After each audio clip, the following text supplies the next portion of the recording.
This is my 12th Rolls Royce car in my life എന്ന് doctor CJ Roy 12ാമത്തെ Rolls Royce car സ്വന്തമാക്കുന്ന സന്ദർഭത്തിൽ പറയുകയുണ്ടായി.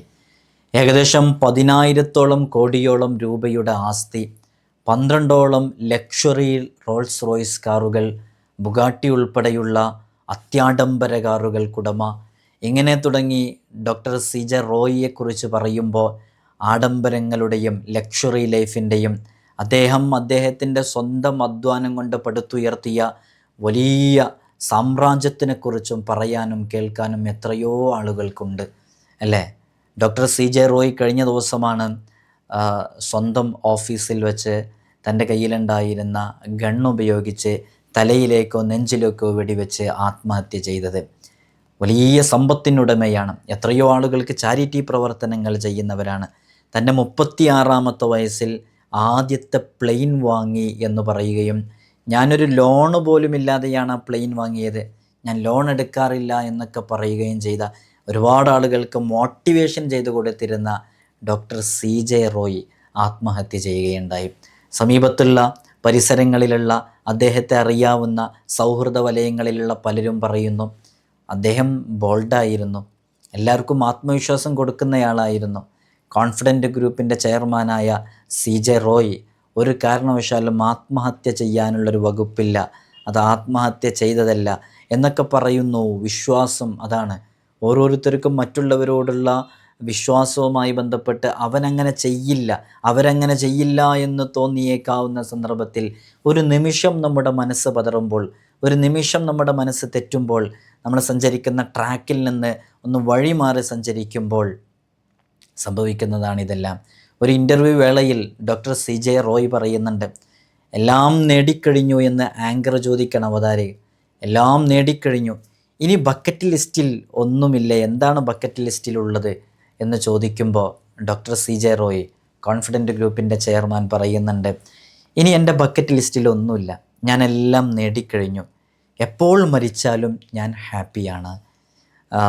എന്നിട്ട് അത് എക്സ്പ്ലെയിൻ ചെയ്യണം CJ റോയ്. ഒരു വിമാനയാത്ര ചെയ്യുകയാണെന്ന് സങ്കല്പിക്കുക. അങ്ങനെ യാത്ര ചെയ്യുമ്പോൾ പെട്ടെന്നൊരു ക്രാഷ് സംഭവിക്കും, അപകടം സംഭവിക്കും, വിമാനം ഇപ്പോൾ തകരും എന്ന് ക്യാപ്റ്റൻ്റെ ഭാഗത്ത് നിന്നോ എന്തെങ്കിലും ഒരു അനൗൺസ്മെൻറ്റ് വന്നാൽ അവിടെ പോലും ഞാൻ ദുഃഖിക്കില്ല, ഞാൻ പരാജയപ്പെടില്ല, ഞാൻ അവിടെയും സന്തോഷവാനായിട്ടിരിക്കും. എനിക്ക് നൃത്തം ചെയ്യാൻ പറ്റുന്ന രൂപത്തിലുള്ള, ഡാൻസ് കളിക്കാൻ പറ്റുന്ന രൂപത്തിലുള്ള കോൺഫിഡൻസ്, ആത്മവിശ്വാസം എനിക്കുണ്ട്, ഇനി എനിക്കൊന്നും നേടാനില്ല, എല്ലാം നേടിക്കഴിഞ്ഞു എന്ന് അദ്ദേഹം പറയുകയുണ്ടായി. അരമണിക്കൂറോളം സംസാരിക്കാം എന്ന് പറഞ്ഞാണ് ആ ഇൻ്റർവ്യൂവിലേക്ക് അദ്ദേഹം വരുന്നത് തന്നെ. പക്ഷേ 1.5 മണിക്കൂറോളം അദ്ദേഹത്തിൻ്റെ ജീവിതം കൃത്യമായി വിശദീകരിക്കുകയുണ്ടായി. അത്രത്തോളം വലിയ രൂപത്തിലേക്ക് ഉയർന്ന കോൺഫിഡൻറ്റ് ഗ്രൂപ്പിൻ്റെ ചെയർമാനുമായ ഈ CJ റോയ് ആത്മഹത്യ ചെയ്തത് യഥാർത്ഥത്തിൽ ബിസിനസ് ലോകത്തും അദ്ദേഹത്തിൻ്റെ സൗഹൃദ വലയങ്ങളിലൊക്കെ വലിയ ഞെട്ടിക്കലാണ് ഉണ്ടാക്കിയിട്ടുള്ളത്. യഥാർത്ഥത്തിൽ നമ്മളിവിടെ മനസ്സിലാക്കാൻ വേണ്ടി കൂടെയാണ് ഈ ഒരു വിഷയം നമ്മൾ ഇന്ന് സബ്ജക്റ്റായിട്ട് പറഞ്ഞത് തന്നെ. നേരത്തെ നമ്മൾ സൂചിപ്പിച്ചല്ലോ, ഏകദേശം 10,000-ഓളം കോടിയോളം ആസ്തി അദ്ദേഹത്തിനുണ്ട് എന്ന് പറയുമ്പോൾ സമ്പത്തിന് ഇനി വേറെ എവിടെയും പോകേണ്ട ആവശ്യമില്ല. നിങ്ങളത് ആലോചിച്ച് നോക്കിയിട്ടുണ്ടോ? സമ്പത്തിന് ഇനി വേറെ എവിടെയും പോകേണ്ട ഒരാവശ്യവുമില്ല. കാരണം അത്രത്തോളം ആസ്തി അദ്ദേഹത്തിന് ഉണ്ട് എന്നുള്ളതാണ്. ഒരു ദിവസം അദ്ദേഹം എത്ര കോടി ചെലവഴിച്ചാലും, എത്ര ലക്ഷങ്ങൾ ചെലവഴിച്ചാലും അദ്ദേഹത്തിന് നഷ്ടമൊന്നും സംഭവിക്കാനില്ല. അത്രത്തോളം വ്യവസായ മേഖലയും അദ്ദേഹത്തിൻ്റെ റിയൽ എസ്റ്റേറ്റ് മേഖലയൊക്കെ വളർന്നു പന്തലിച്ചിട്ടുണ്ട്. എത്രയോ ആളുകൾക്ക് ജോലി കൊടുത്തിട്ടുണ്ട്. ഇന്ത്യയിലും മിഡിൽ ഈസ്റ്റ് സാന്നിധ്യമുള്ള പ്രമുഖ റിയൽ എസ്റ്റേറ്റ് ഗ്രൂപ്പ് കൂടെയാണ് അദ്ദേഹത്തിൻ്റെ കോൺഫിഡൻറ്റ് ഗ്രൂപ്പ് എന്ന് പറയുന്നത്. അപ്പോൾ അത്രമേൽ സാമ്പത്തിക സ്രോതസ് ഉണ്ടായിട്ടും എന്തോ ഒരു അന്വേഷണവുമായി ബന്ധപ്പെട്ട് EDയുമായി ബന്ധപ്പെട്ട അന്വേഷണങ്ങൾ, നമ്മളതിലേക്ക് പ്രവേശിക്കേണ്ട ആവശ്യമില്ല. അങ്ങനെ അന്വേഷണങ്ങൾ വന്നു എന്നതിൻ്റെ പേരിൽ പെട്ടെന്ന് അദ്ദേഹത്തിന് മാനസികമായി പിടിച്ചു നിൽക്കാൻ കഴിയാത്തൊരു സാഹചര്യത്തിയപ്പോൾ സംഭവിച്ചു പോയതായിരിക്കുമെന്നാണ് പലപ്പോഴും പലരൊക്കെ പറഞ്ഞുകൊണ്ടിരിക്കുന്നതും. അങ്ങനെ തന്നെയാണ് നമ്മളെപ്പോഴും മനസ്സിലാക്കേണ്ടത്, നമ്മുടെ സൗഹൃദ വലയങ്ങളിലുള്ളവർ, നമ്മുടെ കൂട്ടുകാരിൽ, നമ്മുടെ ബന്ധപ്പെട്ടവരിലുള്ളവരിലൊക്കെ എപ്പോഴും നമ്മൾ അവരോട് ഇങ്ങനെ ചോദിക്കണം, നീ ഓക്കെ അല്ലേ, എന്തെങ്കിലും പ്രശ്നമുണ്ടോ, ഹാപ്പി അല്ലേ, എന്തെങ്കിലും ഉണ്ടെങ്കിൽ പറഞ്ഞേക്കണേ എന്നൊക്കെ പറഞ്ഞ് നമുക്ക് എപ്പോഴും സംസാരിക്കാനും അവരുടെ ആശയവിനിമയങ്ങൾ നടത്താനും വേണ്ടിയൊരു ബോണ്ട് എപ്പോഴും ഉണ്ടാക്കിയെടുക്കണം. അത് കൂടുതൽ ഉപകാരപ്പെടും. അപ്പോൾ ഇപ്പോൾ ഒരു ആത്മഹത്യ ചെയ്യുന്ന ആ ഒരു സന്ദർഭം ഒന്ന് ആലോചിച്ച് നോക്കുക. അദ്ദേഹത്തോട് EDയുമായി ബന്ധപ്പെട്ട ചില ഇൻവെസ്റ്റിഗേഷൻ ടീം അവരോട് പറയുന്നു, ഇന്ന രേഖകൾ ഹാജരാക്കണം എന്ന് പറയുന്നു. ഞാനിതാ ഇപ്പോൾ എടുത്തു കൊണ്ടുവരാം എന്ന് പറഞ്ഞ് ഓഫീസിലേക്ക് പോകുന്നു. ഓഫീസിലേക്ക് പോയ ഉടനെ തന്നെ അവിടെ നിന്ന് പെട്ടെന്ന് വെടിയൊച്ചന് പിന്നെ കേൾക്കുന്നത്. അപ്പോൾ ആ ഒരു സാഹചര്യം പോലും അന്വേഷണ ഉദ്യോഗസ്ഥർക്ക് പോലും മനസ്സിലാക്കാൻ പറ്റിയില്ല എന്നുള്ളതാണ്. ആ മുഖഭാവത്തിൽ നിന്നോ മറ്റൊക്കെ മനസ്സിലാക്കാൻ പറ്റിയില്ല എന്നുള്ളതാണ്. ഇങ്ങനെ ഒരു ആത്മഹത്യയിലേക്ക് അത് നയിക്കുമെന്നുള്ളത് ഒക്കെ വളരെ ചുരുങ്ങിയ സമയത്തിനുള്ളിലാണ് സംഭവിക്കുന്നത്. അദ്ദേഹം ഒരു പക്ഷേ അദ്ദേഹത്തിൻ്റെ അഭിമാനത്തെക്കുറിച്ച് ആലോചിച്ചിട്ടുണ്ടാകാം. ഇനി ഇങ്ങനെ ജീവിച്ചിരുന്നിട്ട് കാര്യമില്ല എന്ന് ആലോചിച്ചിട്ടുണ്ടാകാം. അപ്പം ഇത് നമ്മൾ പഠിക്കേണ്ട ഒരു പാഠം മനസ്സിലാക്കാൻ വേണ്ടിയിട്ടാണ്. ഒന്നും ചുരുങ്ങിയ സമയത്തിനുള്ളിൽ തീരുമാനമെടുക്കരുത്.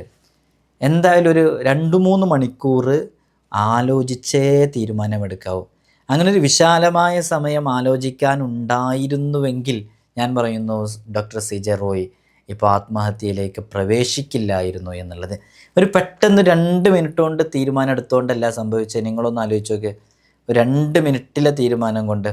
അതല്ല എന്നുണ്ടെങ്കിൽ അങ്ങനെ ഒരു വിഷയം അവിടെ സംഭവിക്കുമെന്ന് നമുക്ക് പോലും അത് ഉൾക്കൊള്ളാൻ പറ്റുന്നില്ലല്ലേ. അത്രത്തോളം വളരെ വേദനപ്പെടുത്തുന്നൊരു വാർത്തയായിരുന്നു യഥാർത്ഥത്തിൽ അത് സംഭവിച്ചിട്ടുള്ളത്. നമ്മൾ മനസ്സിലായി, ഒന്നും പെട്ടെന്ന് ചാടിയിട്ടുള്ളൊരു തീരുമാനം ഒന്നിലേക്ക് എടുക്കരുത്. ഇതിൽ നിന്നൊക്കെ നമ്മൾ മനസ്സിലാക്കേണ്ടത്, മുമ്പ് ഇതേപോലെ ഒരു കപ്പൽ ജോയ് എന്ന് പറഞ്ഞിട്ട് ഒരു അറക്കൽ ജോയ് വയനാടോ മറ്റൊക്കെ ആയിട്ട് മരണപ്പെടുകയുണ്ടായി. ഇതേപോലെ ആത്മഹത്യ ചെയ്താണ്. വലിയ കൊട്ടാരം പോലെ വീടൊക്കെ ഉണ്ടാക്കിയിരുന്ന, സാമ്പത്തികമായിട്ട് നല്ലോണം സമ്പാദിച്ചിരുന്ന കോടീശ്വരനായ ആളായിരുന്നു. അപ്പോൾ യഥാർത്ഥത്തിൽ ഇവിടെയൊക്കെ സംഭവിക്കുന്നത് എന്താ? നമ്മുടെ ആത്മവിശ്വാസം അതങ്ങ് തകർന്നു പോകുന്നു. നമുക്ക് ഉൾക്കൊള്ളാൻ പറ്റാത്ത രൂപത്തിലേക്ക് നമ്മുടെ മനസ്സിനെ തകർത്തുകൊണ്ടിരിക്കുന്ന വിഷമങ്ങളും പ്രയാസങ്ങളും വരുന്നു. പിടിച്ചു നിൽക്കാൻ പറ്റാതെയാകുന്നു. ഇതിൻ്റെ ഒരു പ്രധാനപ്പെട്ട പോയിൻ്റ് തന്നെയാണ്, നമ്മൾ പെട്ടെന്ന് തീരുമാനമെടുക്കാതെ. ഇപ്പോൾ ഇതൊരു 2-3 മിനിറ്റ് കൊണ്ട് എടുത്തൊരു തീരുമാനം, അപക്വമായ തീരുമാനം. എന്നാൽ ഇദ്ദേഹം തന്നെ സംസാരിക്കുമ്പോൾ ഇൻ്റർവ്യൂ ഒക്കെ ഇതിന് ശേഷം കുറേ പുറത്തു വരുന്നുണ്ട്. അതിലൊക്കെ സംസാരിക്കുമ്പോൾ നമുക്ക് കാണാം, നല്ല കോൺഫിഡൻറ്റോട് കൂടെ സംസാരിക്കുന്നു, നല്ല ആത്മവിശ്വാസത്തോടെ സംസാരിക്കുന്നു. അങ്ങനെയുള്ള ഒരാൾ എങ്ങനെ ആത്മഹത്യ ചെയ്യുക എന്നൊക്കെ ആലോചിച്ചു പോയിട്ടുണ്ടായേക്കാം. മുമ്പും ഇതേപോലെ വലിയ വലിയ കോടീശ്വരന്മാരൊക്കെ ആത്മഹത്യ ചെയ്തിട്ടുണ്ട്. അപ്പോൾ ജീവിതത്തിൻ്റെ പ്രധാനപ്പെട്ട വിഷയം എന്ന് പറയുന്നത് സമ്പത്തൊന്നല്ല, അത് വലിയ വീടോ വലിയ വാഹനങ്ങളോ.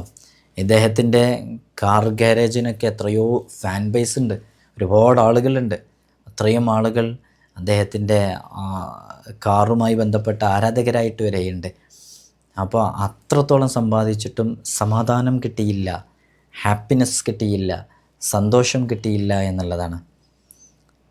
നമ്മൾ അള്ളാഹുവിനോട് ദുആ ചെയ്യുക, നമുക്ക് നല്ല സന്തോഷത്തോടെയും സമാധാനത്തോടെയും ജീവിക്കാൻ, ഇത്തരം വിഷയങ്ങൾ, ഇത്തരം പ്രതിസന്ധികളെ തൊട്ടൊക്കെ രക്ഷ നേടാൻ വേണ്ടിയിട്ട് അള്ളാഹു നമുക്ക് വലിയ സൗഭാഗ്യം നൽകി അനുഗ്രഹിക്കട്ടെ. നിങ്ങളൊക്കെ ദുആ ചെയ്യണം. അസ്സലാമു അലൈക്കും വറഹ്മത്തുള്ളാഹി.